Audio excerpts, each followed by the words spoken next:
Bismillahirrahmanirrahim. Rabbi shrah li sadri wa yassir.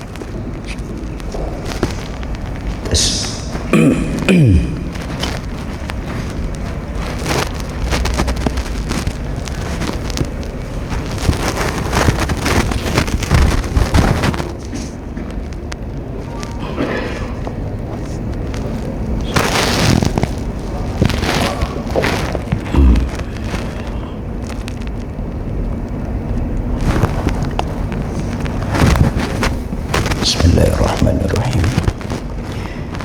Ila hadrati jami'il awliya wal ulama'i was salihin man ijtama'ahunna bisababihim kulluh khususan al-walid Zainuddin MZ wa usulihim wa furu'ihim wa ahli silsilatihim Rabbi fanfa'na bi barakatihim wa hdinal husna bi hurmatihim wa ila hadratin nabiyil mustafa sallallahu alaihi wasallam.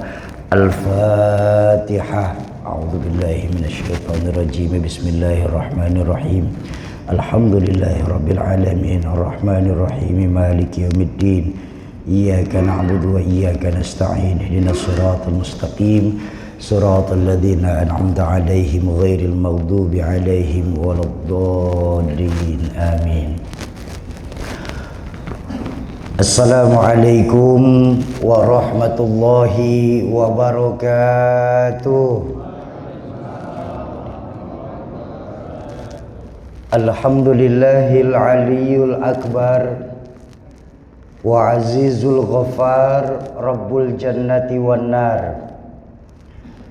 Wassalatu wassalamu ala sayyidina Muhammadinil mukhtar wa alihil athhar wa ashabihil akhyar, amma ba'du. Qala Allah Ta'ala fil Qur'anil Karim wa huwa asdaqul qailin. A'udzu billahi minasyaitonir rajim. Bismillahirrahmanirrahim. In uridu illal islaha mastata'tu wa ma taufiqi illa billah alaihi tawakkaltu wa ilaihi unib. Wa qala Rasulullah sallallahu alaihi wasallam, man arada dunya fa alaihi bil ilmi wa man arada al akhirah fa alaihi bil ilmi wa man aradahuma fa alaihi bil ilmi. Sadaqallahul azim wa sadaqa rasuluhul karim. Hadratul mukarramun, para alimul ulama, para asatiz, para hujjaj, para sepuh dan bini sepuh, segenap para penghafal-penghafal Al-Quran dan guru-guru majelis-majelis ilmu yang hadir di Masjid Darussalam Taman Sari Persada, wabil khusus segenap pengurus DKM Masjid Darussalam dan Majelis Taklim Khairun Nisa. Semoga Allah panjangkan usia guru-guru kita, Allah tetapkan iman dan Islamnya dalam rangka menjaga semangat agama di jati bening tercinta kita ini. Amin ya rabbal. Para tokoh-tokoh masyarakat, tokoh-tokoh kepemudaan, segenap kepala lingkungan di sekitar Masjid Darussalam, tim Safari Dakwah Badan Wakaf Al-Quran Jabar 1, Ustadz Fakhri, Ustadz Ferry, Bang Anas, Bang Azki dan kawan-kawan, bapak-bapak dan ibu-ibu jamaah sholat subuh Masjid Darussalam, para calon penghuni surganya Allah yang dicintai Allah subhanahu wa ta'ala. Alhamdulillah, lepas kita menghidupkan sholat subuh berjamaah, kita masih dikasih kesempatan nikmat oleh Allah duduk di majelis ilmu agama, di mana ulama mengajarkan bahwa majelis ilmu majelis yustajabu fihi doa. Majelis ilmu itu majelis tempat diangkatnya doa. Semoga lewat keberkahan kita duduk di majelis ilmu pada malam hari ini sebagai asbab Allah jawab semua hajat-hajat kita, baik hajat dunia, lebih-lebih hajat akhirat kita nanti. Amin ya rabbal. Bapak Ibu, kehadiran kami bersama Badan Wakaf Al-Quran untuk kali yang kedua di Masjid Darussalam ini. Pertama kami hadir di Majelis Taklim Khairun Nisanya. Pagi hari ini kami mempunyai satu misi utama, yaitu untuk mengumpulkan para pewakaf-pewakaf Al-Quran skala nasional yang tujuannya adalah untuk menghidupkan kembali Al-Quran di tengah-tengah masyarakatnya. Seperti yang kita paham bahwa memang belakangan ini kita di Indonesia sedang mengalami yang namanya darurat Al-Quran. Apa buktinya Syauki?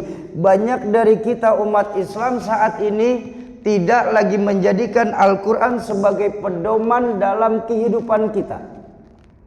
Padahal apapun yang kita cari dalam kehidupan kita ini, baik kehidupan kita di dunia, lebih-lebih kehidupan kita di akhirat, semua sudah tertulis rapi di dalam Al-Quranul Karim. Makanya jangan heran, dulu orang tua saya Rahmatul Abror Ki Zainuddin MZ, mudah-mudahan Allah ampuni segala dosa dan kesalahan beliau. Beliau pernah mengucap begini, Pak. Sekarang ini kita umat Islam iman secara ucapan tapi sekular kita dalam perbuatan. Artinya apa? Kita yakini dengan lisan kita bahwa Al-Quran itu merupakan imam kita dalam kehidupan ini. Tapi dalam perbuatan sehari-hari kita justru lebih sering menjadikan Al-Quran sebagai makmum kita. Ketika Al-Quran memerintahkan kita pergi ke barat, yang terjadi kita jalan ke timur. Al-Quran memerintahkan kita sholat 5 waktu, tapi berapa banyak dari kita yang sholatnya kalau ada waktu. Al-Quran memerintahkan kita baik kepada tetangga, tapi suka atau tidak suka, kita di Jati Bening Bekasi ini, gaya hidup kita umat Islam sudah mulai nafsi-nafsi. Bahkan yang memprihatinkan, ketika Al-Quran memerintahkan untuk mengeluarkan harta di jalan Allah, tapi atas dalih yang penting sedekah itu ikhlas, maka yang terkecillah yang kita keluarkan untuk agama Allah ini, Pak. Ini loh kita. Kita sering lupa bahwa baginda Nabi sudah mewanti-wanti hampir 15 abad yang lalu. Beliau bersabda, afdalu ibadati ummati qiraatul Quran. Sebaik-baiknya ibadah setelah sholat 5 waktu yang dilakukan umat Islam itu adalah membaca Al-Quran. Nah makanya atas dasar itu Bapak Ibu, kita sekarang ini sedang krisis. Insya Allah di Jati Bening kita ini nggak akan pernah kekurangan Al-Quran. Bahkan Quran-Quran yang ada pun masih jarang terpegang. Tapi saya minta maaf, Islam di Indonesia bukan milik masyarakat Jati Bening saja. Islam di Indonesia bukan cuma milik masyarakat Bekasi saja. Islam di Indonesia ini mulai dari Sabang Aceh sampai Merauke Papua itu punya Islam. Dan itu saudara kita. Karena baginda Nabi mengajarkan al-muslim akhul muslim. Antara muslim satu dengan yang lain adalah bersaudara. Dan saya minta maaf, konteks persaudaraan dalam Islam tidak cukup diikat dengan darah, tapi jauh lebih hebat dari itu semua. Konteks persaudaraan Islam diikat dengan akidah. Artinya apa? Dari manapun kita berasal, dimanapun saat ini kita berada, selama akidahnya sama, itulah saudara-saudara kita. Dan saudara-saudara kita di pedalaman-pedalaman Indonesia di sana, mereka sedang menanti uluran tangan kita untuk mempunyai Al-Quranul Karim. Nah makanya pagi hari ini kami berharap jamaah sholat subuh Masjid Darussalam sudi kiranya ikut berpartisipasi dalam rangka menghidupkan Al-Quran di program Wakaf Al-Quran bersama Badan Wakaf Al-Quran. Insya Bapak Ibu jamaah sholat subuh Masjid Darussalam mengambil keberkahan dari majelis ilmu di Masjid Darussalam ini. Izinkan saya menyampaikan perkataan dari Al-Imam Ibnu Hajar Al-Asqalani dalam kitab Nasaihul Ibad. Al-Imam Ibnu Hajar Al-Asqalani pernah mengajarkan kepada kita, inna thalathun khasaisu khatiratun alal muslimin, bahwa sesungguhnya ada 3 sifat yang jangankan tiga-tiganya, satu saja ada dalam diri kita umat Islam, maka kita sangat berbahaya bagi umat Islam lainnya di tempat tinggal kita, Pak. Jadi menurut Al-Imam Ibnu Hajar Al-Asqalani, ada 3 sifat kita umat Islam yang jangankan tiga-tiganya, satu saja ada dalam diri kita orang Islam ini, maka diri kita sangat berbahaya bagi umat Islam lain. Apa itu Syauqi? 3 sifat yang berbahaya bagi umat Islam.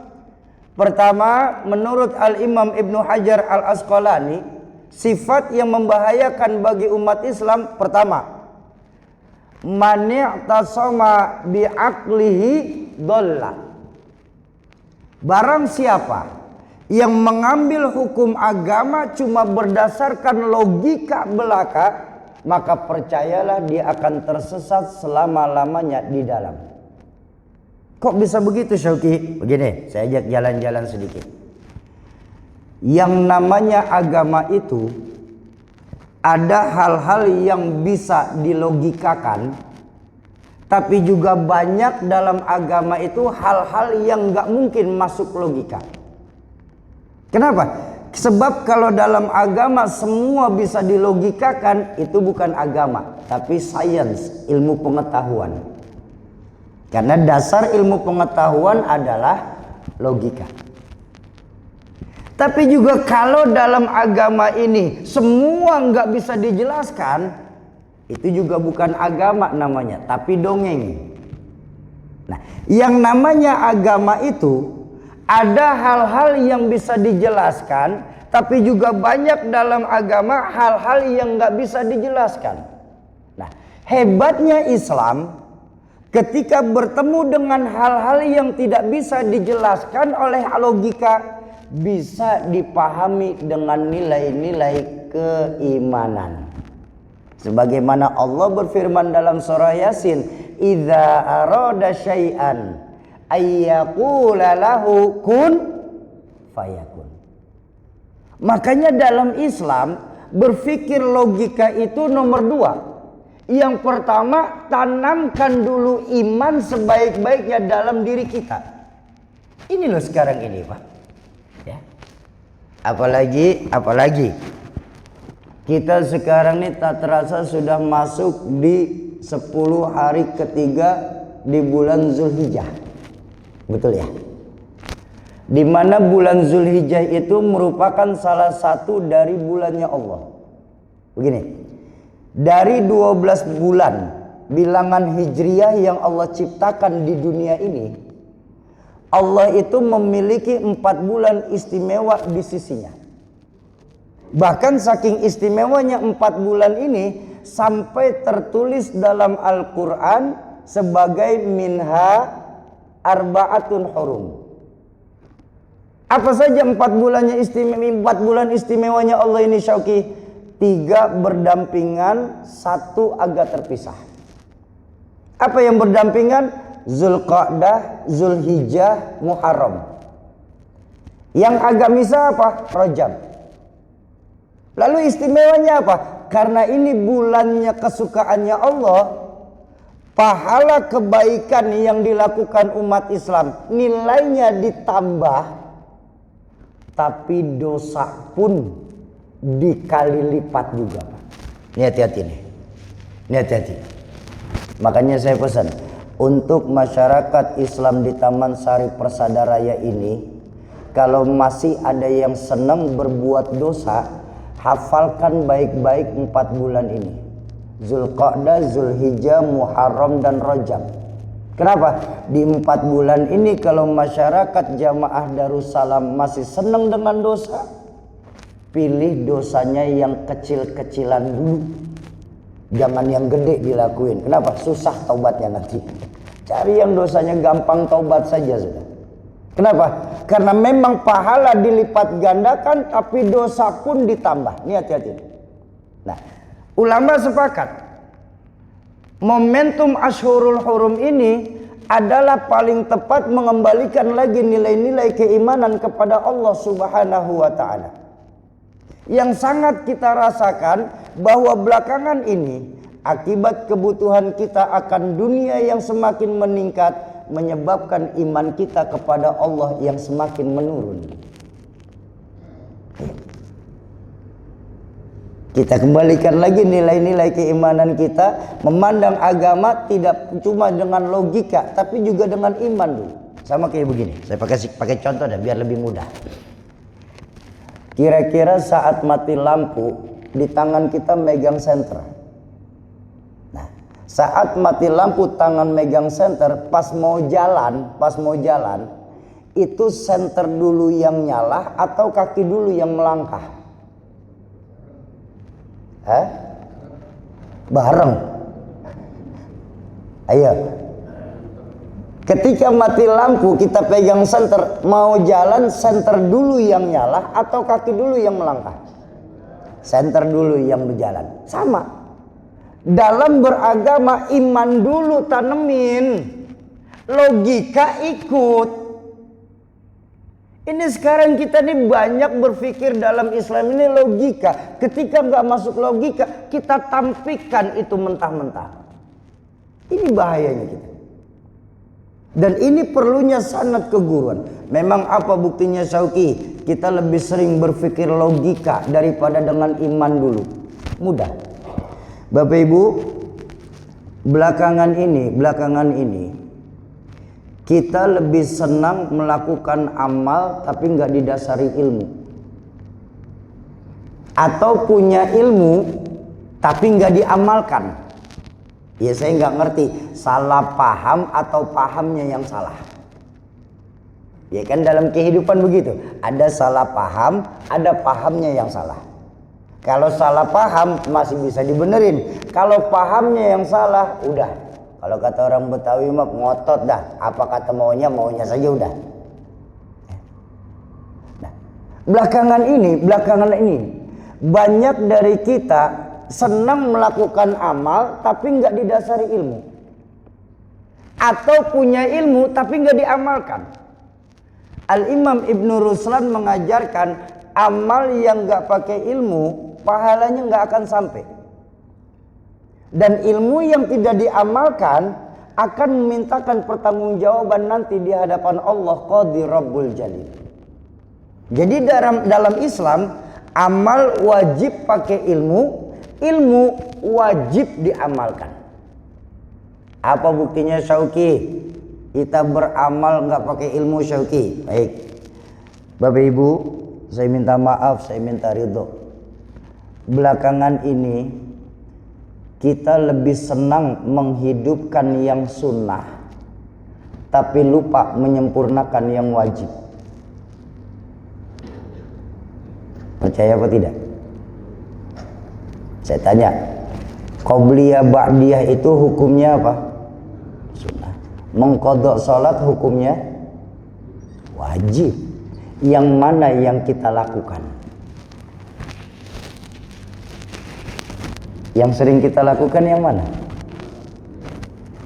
Padahal bagaimana kita bisa dapat pahala sunnah kalau yang wajib belum sempurna?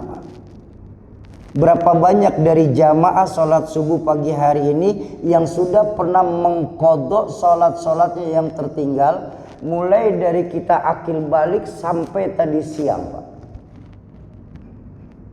Jangan sampai lupa, sunnah sampai kapanpun tetap sunnah.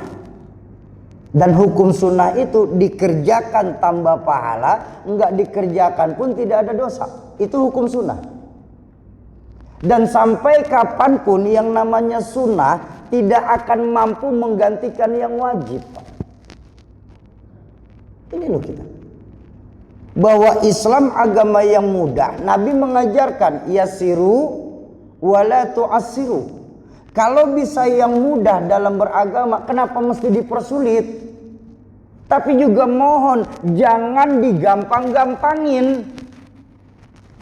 Ini kan kita sekarang ini lebih sering menggampangkan Islam, Pak. Ini loh kita sekarang. Kita berapa banyak dari kita yang sudah pernah mengqadha sholat-sholat kita. Padahal sholat kita itu awwalu ma yuhasabu yaumal qiyamah as-sholah. Amal yang pertama kali nanti ditanya sama Allah itu apa? Sholat kita, Pak. Ketika sholat kita aman, maka pertanyaan-pertanyaan setelah itu akan jauh lebih ringan lagi, Pak. Saya minta maaf. Kita pernah punya hutang puasa. Belum kita qadha puasa kita meninggal dunia. Nah, hutang puasa kita di dunia ini bisa difidyah oleh anak, keturunan, dan keluarga kita. Lunas hutang puasa kita. Bapak pernah punya hutang nazar, umpama belum ditunaikan nazarnya, ketetapan Allah terjadi sama kita. Kita meninggal dunia. Artinya kita meninggal bawa hutang nazar. Tapi hutang nazar Bapak bisa diteruskan oleh anak keturunannya. Makanya dalam Islam yang namanya nazar itu nggak boleh sembunyi-sembunyi. Minimal ada satu anak yang tahu kita bernazar. Supaya apa? Kalau kita belum tunaikan nazar, ada yang bisa nerusin. Tapi ketika hutang sholat, Pak, Allah tidak menerima fidyah sholat. Walaupun dalam fikih kontemporer ada ulama yang membolehkan fidyah sholat. Tapi maaf, saya tidak ngaji sama ulama tersebut secara langsung. Yang saya ngaji sama guru-guru saya, sholat itu tetap tidak menerima fidyah, tidak menerima bayaran dari anak cucu. Artinya ketika kita di dunia ini masih punya hutangan sholat, sampai di yaumil hisab nanti akan tetap jadi hutangan sholat di hadapan Allah Qadir Rabbul Jalil. Ini loh, kita terlalu ngegampangin. Oke, ada apa, Pak? Saya kan nggak hafal berapa banyak sholat saya yang sudah saya tinggalkan. Ya sudah, kalau begitu tetap lakukan, Pak. Cuma caranya di manage. Di manage-nya bagaimana, Syauki? Tinggalkan dulu sunnah qobliyah ba'diyah. Ganti waktu sunnah qobliyah ba'diyah itu dengan qadha. Dan dibikinnya itu per pekan biar lebih mudah ngitungnya loh, Pak. Pekan ini dari Ahad sampai Sabtu qadha zuhur. Qobliyah ba'diyahnya ganti zuhur semua. Ntar pekan depan qadha asar. Qobliyah ba'diyahnya qadha asar. 5 pekan 70 hari sholat kita sudah sempurna. Dan maaf, ba'diyah subuh ada apa tidak? Tidak ada, kecuali Masjidil Haram. Di Masjidil Haram itu kan kapanpun masuk masjid silahkan sholat sunnah. Bahkan Nabawi saja tidak dapat kehormatan itu. Ba'diyah asar nggak ada. Tapi ketika Bapak niatnya mengqadha sholat, kita dapat pahala ba'diyahnya. Kenapa? Nanam padi pasti numbuh rumput, tapi nanam rumput jangan berharap padi bakal naik. Setelah 5 pekan kita sudah mengqadha sempurna 5 pekan, mulai hidupkan sunnah. Nih baru kita bicara sunnah nih. Dan sunnah pun kalau kita mau hidupkan, cari yang nilainya muakkadah, yang pahalanya mendekati dengan yang wajib. Apa itu contohnya, Syauki? Salat sunnah awwabin. Memang apa keistimewaan sunnah awabin? Salat sunnah awabin itu diajarkan ulama kalau tidak bisa setiap pekan, sebulan sekali nggak apa-apa. Sebulan sekali masih berat, setahun sekali silahkan. Setahun sekali masih nggak mampu, minimal seumur hidup 1 kali. Itu saking istimewanya tuh, Pak. Memang apa kebaikannya? Sayyidina Ali karramallahu wajhahu mengajarkan orang yang menghidupkan sunnah awabin sekali, laksana dia sholat selama 200 tahun, Pak. Orang mana sekarang yang hidup 200 tahun dan dalam 200 tahun itu sholat terus menerus? Makanya ulama fikih itu menyebut sunnah awabin sebagai qawaidul fawaid, sholat bayar utang. Kenapa? Khawatir ketika qadhaan kita belum sempurna bisa ditutup dengan pahala sunnah awabin itu sendiri, Pak. Inilah pentingnya ilmu, Pak. Beramal nggak pakai ilmu ini sia-sia, Pak. Amalnya baik, tapi kalau nggak didasari ilmu jadinya jelek juga, Pak. Sia-sia kita. Sama, bakso sapi tapi kuahnya dari minyak babi. Ini nggak bisa dimakan juga. Amalnya nggak salah, tapi karena kita tidak didasari ilmu, akhirnya jadi ngaco, Pak. Ini loh kita sekarang ini. Akibat apa? Akibat ngegampangin agama, ngegampangin sholat.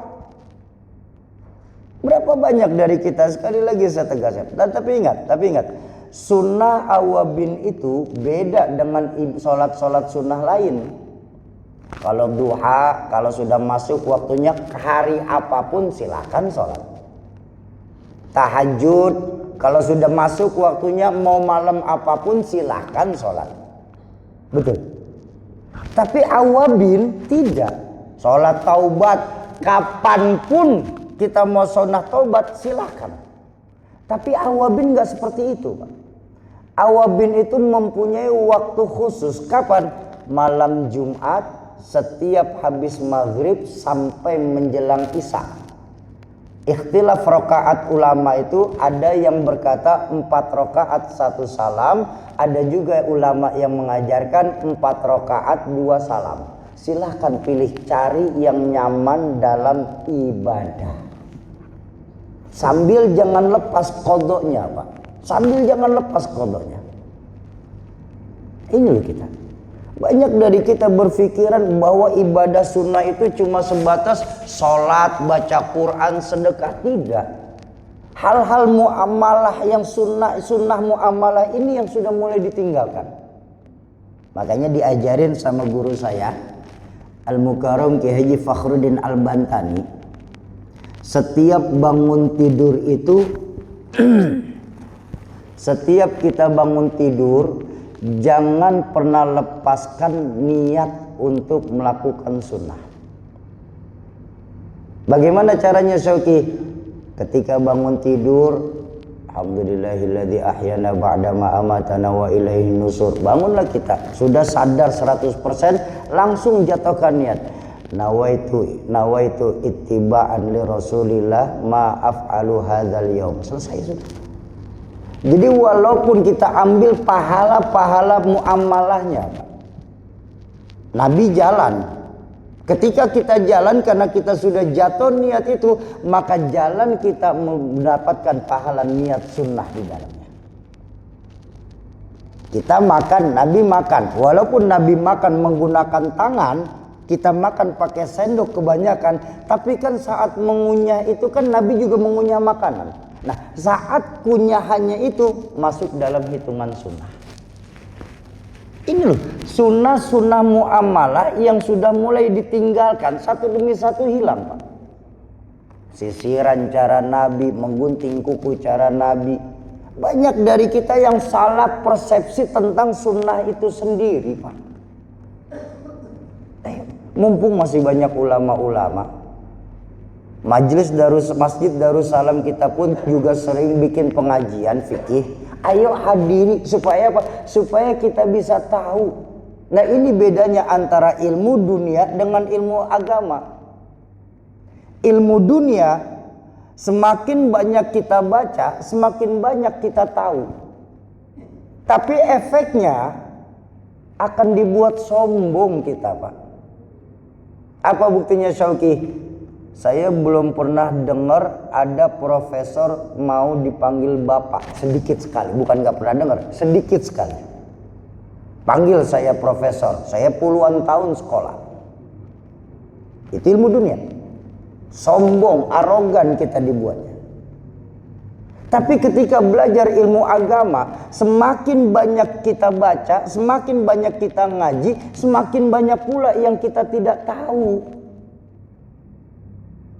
Semakin banyak pula yang kita tanya. Cuma efeknya tawadu kita dibuat karenanya, Pak.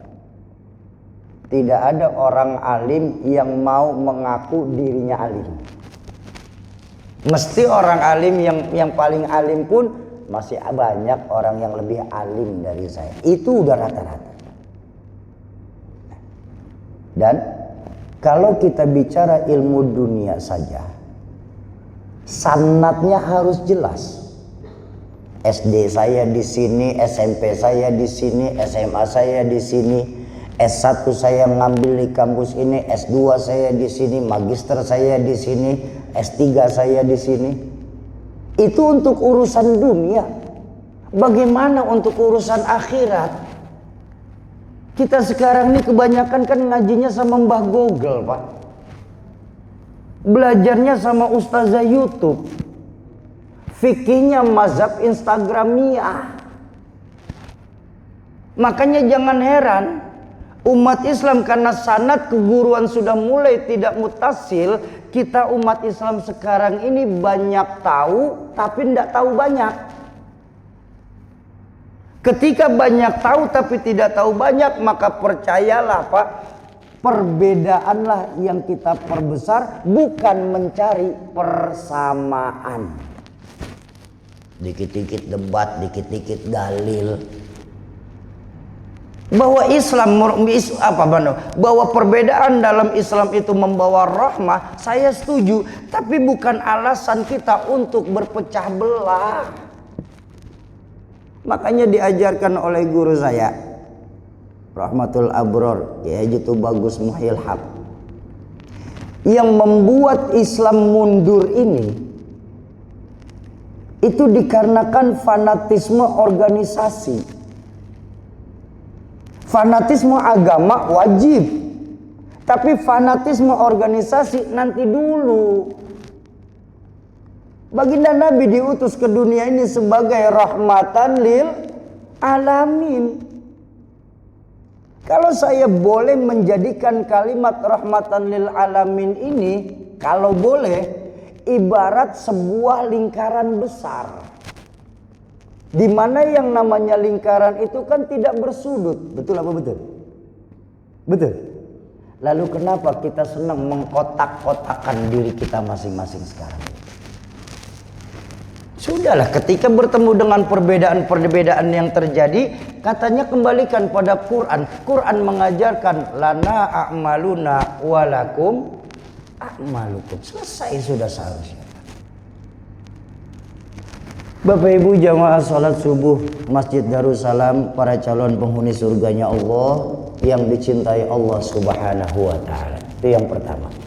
Mumpung masih banyak ulama, ayo kita pahami lagi Islam secara mendalam. Jangan sampai kita beramal tidak pakai ilmu, juga berilmu tapi tidak diamalkan. Itu yang pertama. Akibat apa? Mani'tasoma bi'aqlihi dhalla. Barang siapa yang mengambil hukum agama cuma berdasarkan akalnya belaka, maka dia akan tersesat di dalamnya. Itu yang pertama. Yang kedua, sifat yang membahayakan bagi umat Islam itu apa? Manistaghna bimalihi qalla. Barang siapa yang merasa kaya dengan harta yang dimilikinya, maka percayalah dialah orang yang paling miskin dalam Islam itu sendiri. Saya minta maaf. Konteks kaya dan miskin dalam Islam itu berbeda antara konteks kaya dan miskin dalam kehidupan, dalam menurut ekonomi. Orang kaya dalam Islam bukan orang yang punya duit, bukan orang yang tabungannya miliaran. Tapi orang kaya dalam Islam adalah orang yang dalam kehidupannya dikasih kecukupan. Dan orang miskin dalam Islam bukan orang yang gak punya duit, Pak. Tapi orang miskin dalam Islam yang dalam kehidupannya selalu merasa kekurangan. Ayo, berapa banyak kita punya kenalan yang rumahnya bagus, mobilnya berjejer, tapi untuk sholat berjamaah di masjid saja mereka mengeluarkan berbagai macam dalih. Saya kan sibuk kerja, Saya khawatir nanti kalau sudah digotong-gotong baru mereka mau masuk masjid. Betul. Makanya saya minta maaf, saya minta ridho. Banyak dari kita sekarang ini, banyak dari kita umat Islam sekarang ini lebih percaya angka matematika daripada angkanya Allah.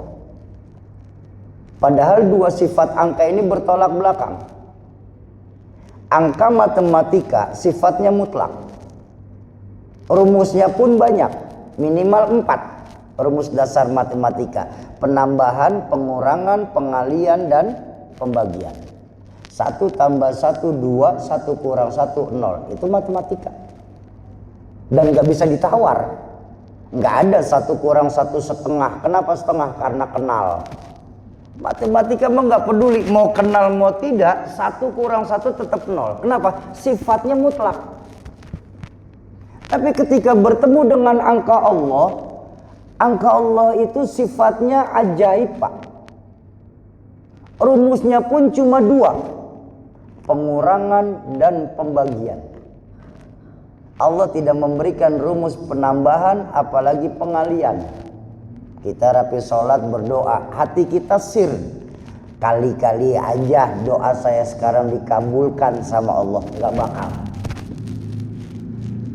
Kenapa? Inna wa'dallahil haq. Janji Allah itu pasti. Ud'uni astajib lakum. Mintalah kepadaku maka pasti aku kabulkan permohonan. Allah nggak bakal menerima doa yang hatinya sak buruk kepada Allah. Allah nggak akan terima. Jadi ketika doa yakin saja Allah pasti kabulin. Selesai sudah urusan. Makanya konteks kita kepada Allah itu dalam ibadah, kata orang tua saya, dalam Islam itu yang diperintahkan banyak minta, bukan minta banyak. Kita kepada Allah itu yang diharuskan banyak minta, bukan minta banyak. Karena kita sadar bahwa tugas kita di dunia ini dijelaskan dalam Quran, wa ma khalaqtul jinna wal insa illa liya'budun. Jadi rumus Allah cuma 2, pengurangan dan pembagian. Contoh, 1 kurang 1 buat Allah itu 10, Pak. Dari mana Syauqi? Man jaa bil hasanah falahu asyru amsalihha. Siapa yang berbuat 1 kebaikan, Allah akan balas dengan 10. Ada teman saya protes, Syauqi, iya Tuhan pelit ya, dibalasnya cuma 10. Bukan pelit, Pak. Tuhan maha mengetahui kadar keimanan orang jati bening, saya bilang. Maksudnya Syauqi, iman kita kan jamaah Darussalam ini iman masih model pedagang, Pak. Yang kalau ngeluarin sesuatu berhitung, kali-kali aja untung. Tuh model kita tuh. Makanya cuma dibalas 10 sesuai zonder calo. Lah jatah calo kan 10%. Padahal kalau kita mau ngaji lagi, ada angka Allah itu 1 bagi 1 100. Dari mana Syauqi? Janji baginda Nabi dalam hadis, orang yang mengeluarkan harta di jalan Allah akan dibalas dengan mi'ata marrat, 100 kali lipat. Dalam riwayat lain ditegaskan apa? Mana qasamalun min shadaqatin. Tidak akan pernah berkurang harta yang dikeluarkan untuk jalan Allah nilainya. Bal yazdad, bal yazdad, bal yazdad. Kecuali dia akan bertambah, bertambah, dan bertambah. Ingat, ketika baginda Nabi mengulangi kalimat lebih dari sekali, ini bukan kalimat yang untuk bercanda. Masih kurang Syauqi. Kalau masih kurang, ada lagi angka Allah. 1 kurang 1 700. Dari mana Syauqi? Dalam surah lain Allah menegaskan, matsalul ladzina yunfiquna amwalahum fi sabilillah kamatsali habbatin ambatat sab'a sanabil fi kulli sumbulatin mi'atu habbah. Orang yang mengeluarkan harta di jalan Allah laksana diberikan 1 butir biji Yang ketika biji itu ditanam, Allah tumbuhkan menjadi pohon yang memiliki 7 cabang, yang di tiap cabang Allah akan ganti dengan 100 butir biji baru.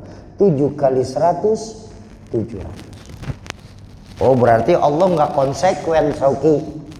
Berani-beraninya Pak ngomong Allah nggak konsekuen. Itu di ayat ini bilang 10, baginda Nabi bilang 100. Lalu di surah lain mengatakan 700. Yang mana yang benar? Semuanya benar. Karena dalam hadis qudsi Allah berfirman, ana inda mazanni abdi bih. Aku bagaimana sangkaan hambaku. Kalau kita yakinnya 10, maka dibalas 10 sama Allah. Kita yakinnya 100, maka dikasih 100.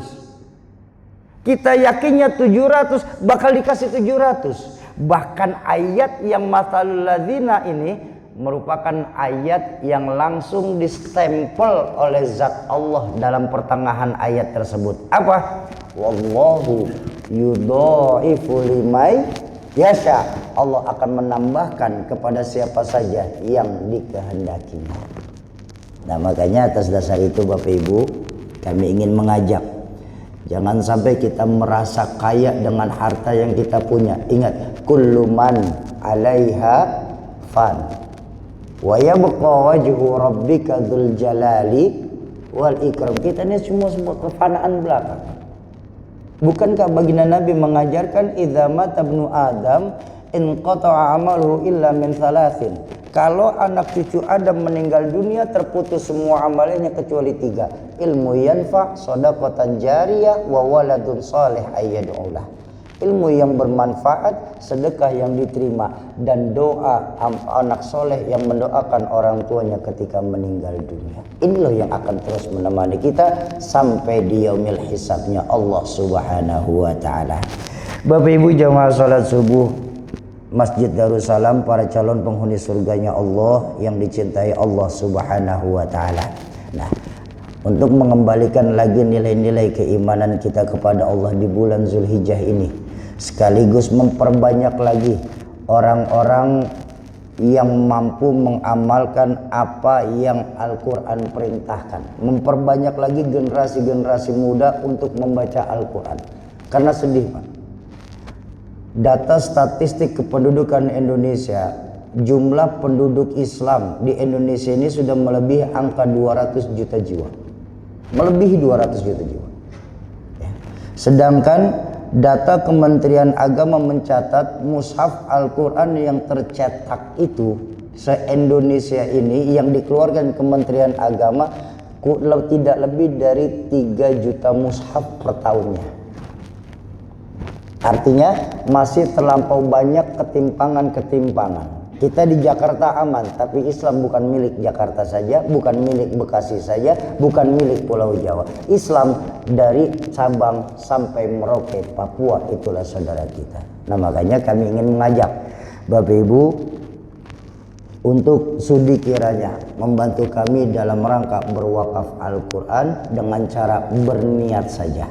Memang berapa Syauki tadi disampaikan oleh pengurus masjid, nilai wakaf Al-Qurannya itu satu mushaf Al-Quran 150.000. Oh Syauki, kemahalan. Itu di depan di toko buku Al-Quran 100.000 udah dapat, bagus. Kok kalian 150.000?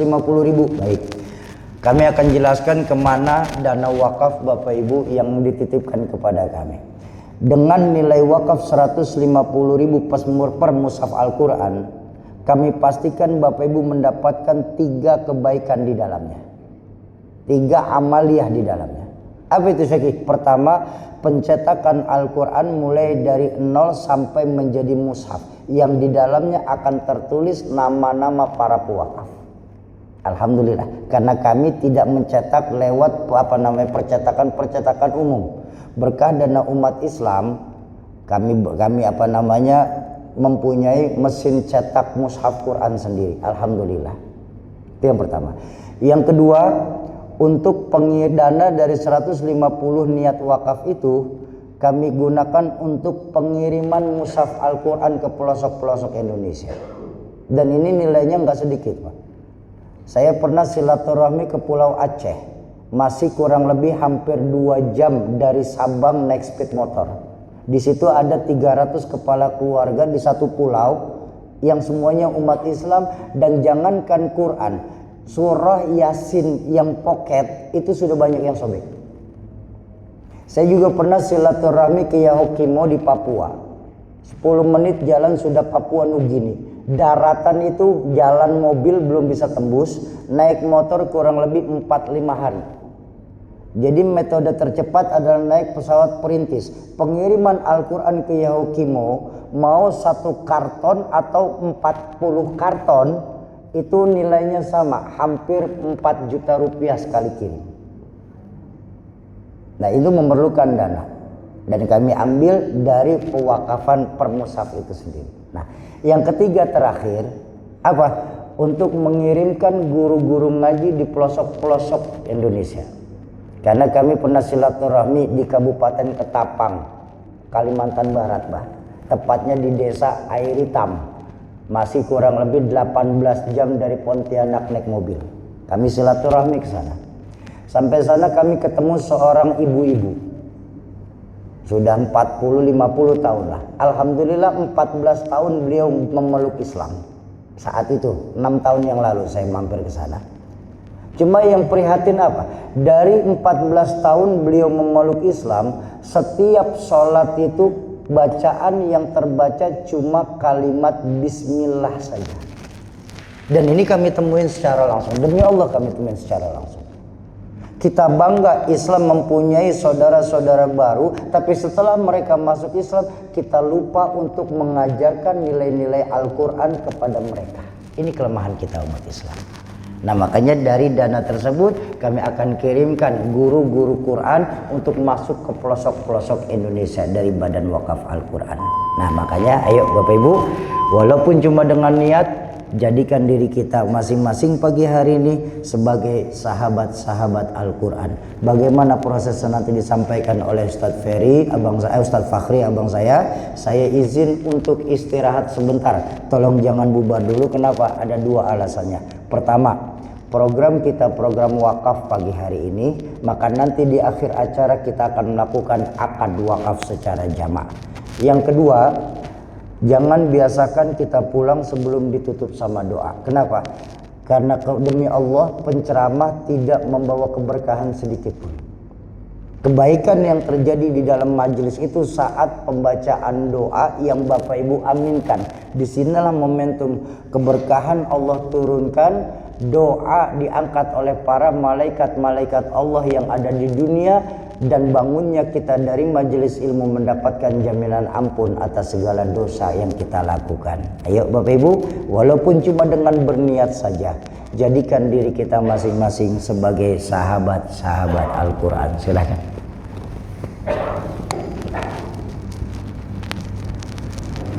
Jazakallahu khairan kita yang Haji Muhammad Syed yang telah menyampaikan penjelasan menyambung dari apa yang disampaikan.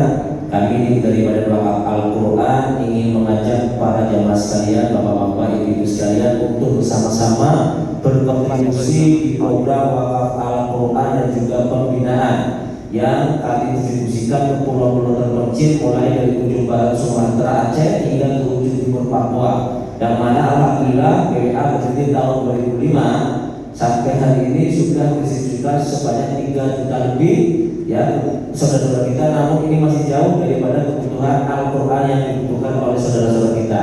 Namun sebelum saya mengajak kepada para jemaah sekalian, mari kita lihat bagaimana saat ini saudara-saudara kita yang berada di Sumatera, yang tepatnya setelah bencana, mereka sangat membutuhkan Al-Quran, karena Al-Quran yang mereka miliki pada saat bencana itu Al-Qurannya banyak yang rusak bahkan hilang. Silakan.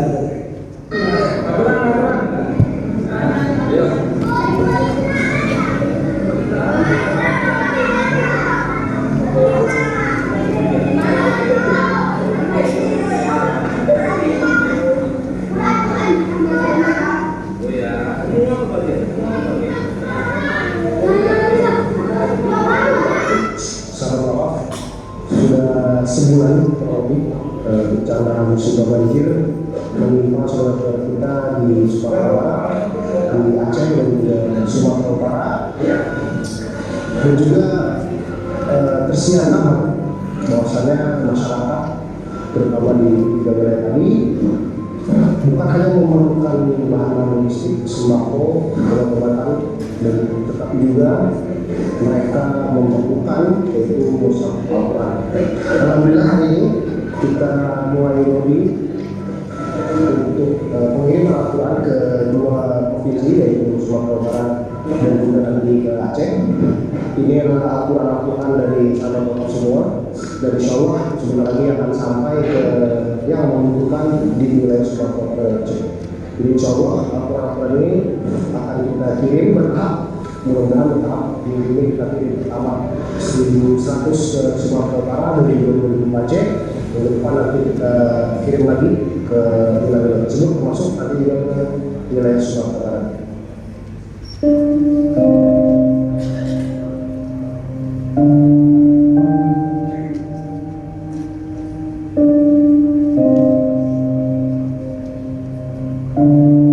Bagi siapa di pesantren kami ini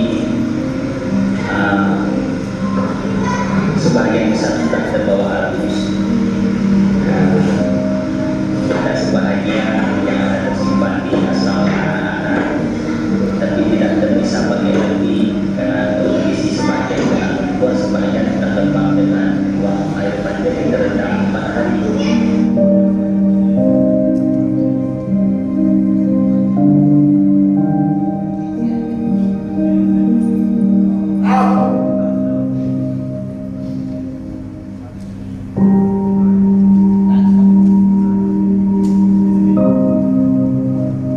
Karena kami lihat di lapangan banyak masjid, banyak pondok pesantren, banyak rumah-rumah tahfiz Quran yang kemudian terendam banjir tanpa sisa.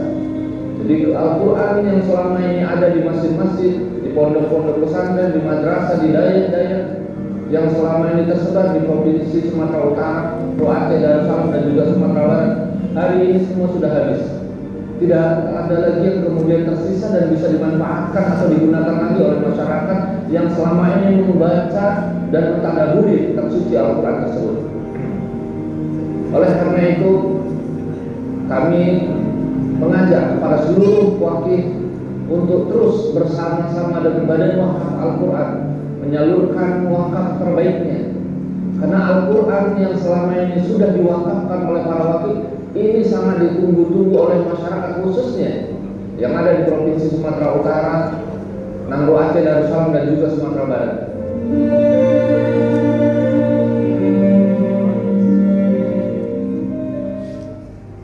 Kami dari Kampung Unimas Kabupaten Benar Meriah mengucapkan banyak terima kasih kepada BWA.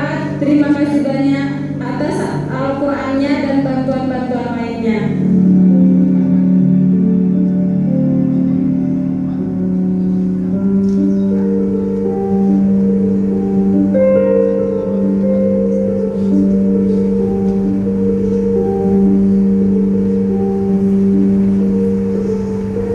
Sekalian, itulah ya kondisi saudara-saudara kita yang ada di Sumatera, Aceh, dan insya Allah dalam dekat ini kami di BWA berencana ingin mendistribusikan ke daerah Sumatera Barat, di mana kami merencanakan target pendistribusian pertama ini yaitu 40.000 mushaf Al-Quran ke wilayah Sumatera Barat. Karena itu kami ingin mengajak para jemaah sekalian dengan menawarkan beberapa paket-paket terbaik yang akan kami tawarkan. Ini sifatnya penawarannya Pak ya, bukan pemaksaan. Barangkali dari para jemaah sekalian diberikan kemampuan oleh Allah untuk mengambil paket-paket terbaik yang kami tawarkan, yaitu paket mushaf Al-Quran. Yang pertama adalah paket mushaf Al-Quran senilai 15 juta, yakni 100 mushaf Al-Quran ya, senilai 15 juta. Bagi para jamaah sekalian, bismillah, niat lillahi ta'ala. Barangkali ada yang mau mengambil paket terbaik, paket pertama yakni 100 mushaf Al-Quran senilai 15 juta, silakan boleh angkat tangan. Nanti dia dicatat komitmen dulu ya pada tim BWA.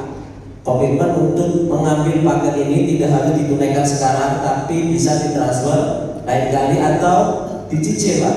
Ini untuk lillahi ta'ala, ikhlas untuk komitmen dulu supaya dicatat oleh tim Badan Wakaf Al-Quran, ya, supaya kebutuhan kami untuk ke daerah Sumatera Barat 40.000 itu segera terrealisasi. Barangkali daripada jamaah sekalian ada yang ingin mengambil paket 100 mushaf Al-Quran, silakan.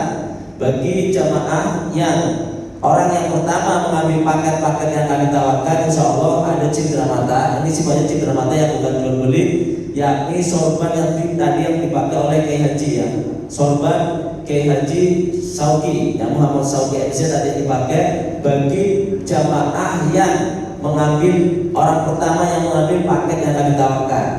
Barangkali dari jamaah ada yang mau mengambil paket 100 mushaf Al-Quran, silakan angkat tangan dan juga maju ke depan untuk dokumentasi. Ini bukan dalam rangka ria, tapi untuk memotivasi yang lain. Ada jamaah sekalian yang mau mengambil 100 paket senilai 15 juta? Bapak Ibu ada? Baik, mungkin kalau ada nanti bisa langsung datangi rekan BWA, ya, untuk dicatat nama dan komitmennya supaya nanti bisa dihubungi kembali. Baik, kalau misalkan belum ada yang mau 100 paket, kami turunkan kembali menawarkan 50 paket mushaf Al-Quran senilai Rp7.500.000. Bismillah, billahi ta'ala, semoga ada yang mau mengambil paket 50 mushaf Al-Quran senilai Rp7.500.000. Boleh angkat tangan Bapak Ibu sekalian jemaah. Orang yang pertama mengambil paket yang kami tawarkan, insya Allah kami berikan sorban Kiai Haji Muhammad Sauki. Silakan para jemaah sekalian. Ada yang mau mengambil paket 50 mushaf Al-Quran? Komitmen dulu, tidak harus ditunaikan sekarang, ya. Ada 50 paket mushaf Al-Quran senilai Rp7.500.000. Insya Allah para jemaah sekalian, apa yang kita lakukan kebaikan itu akan kembali kepada diri kita, ya. Sebagaimana tadi dijelaskan oleh Kiai Haji, bagaimana hadis Nabi, idza mata ibnu Adam in qata'a amaluhu, ya. Jika anak cucu Adam itu meninggal, in qata'a, terputuslah. Apa yang terputus? Semua amalnya, amaluhu, semua amal yang dia miliki itu terputus. Karena apa? Karena setelah dia meninggal, dia tidak bisa melakukan sholat, tidak bisa melakukan puasa, tidak juga bisa berangkat haji, ya. Nah, ila min salasi, kecuali 3 perkara, yang salah satu adalah ila min shadaqatin jariyah, kecuali sedekah jariyah. Nah, sedekah jariyah ini para mufasir menafsirkan adalah wakaf. Selama Al-Quran yang kita wakafkan ini itu terus dibaca, dipahami, diamalkan, bahkan disampaikan, maka selama itulah pahala ini akan terus mengalir kepada kita sekalipun kita telah meninggal. Au ilmu tafa'ubi, atau ilmu yang bermanfaat, ya. Alhamdulillah BWA bekerjasama dengan para asatid, para tokoh masyarakat, para dai-dai yang ada di pedalaman untuk terus melakukan pembinaan agar Al-Quran yang kita wakafkan itu terus dibaca, dipahami, dan disampaikan. Silakan para jemaah sekalian, ada yang mau mengambil paket 50 mushaf Al-Quran senilai Rp7.500.000, silakan boleh angkat tangan atau menghubungi rekan BWA untuk dicatat komitmennya dulu, ya.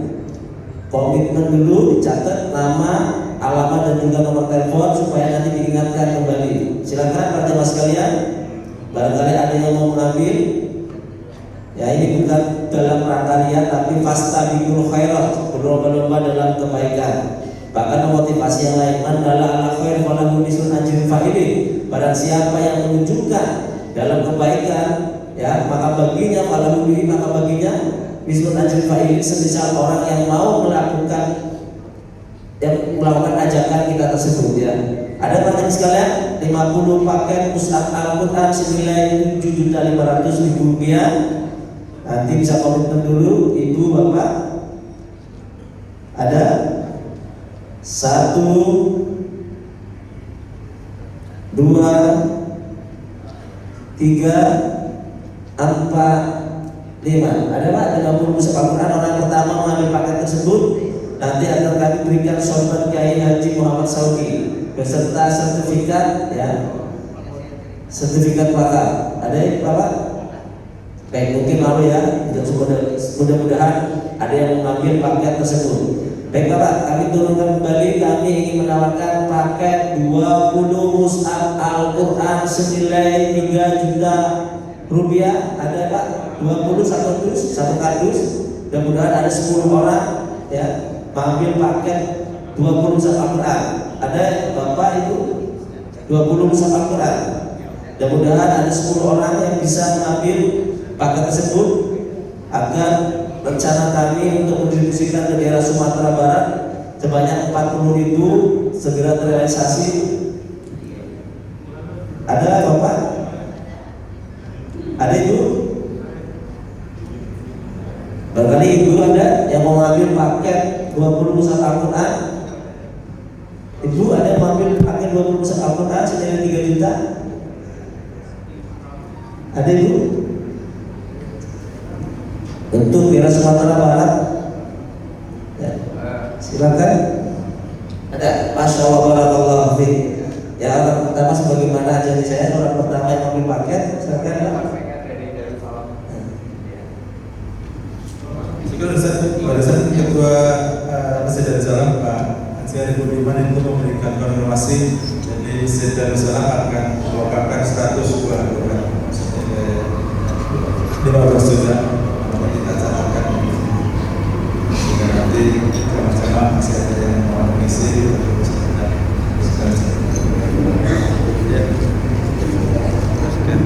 Ada sertifikatnya dari sertifikat.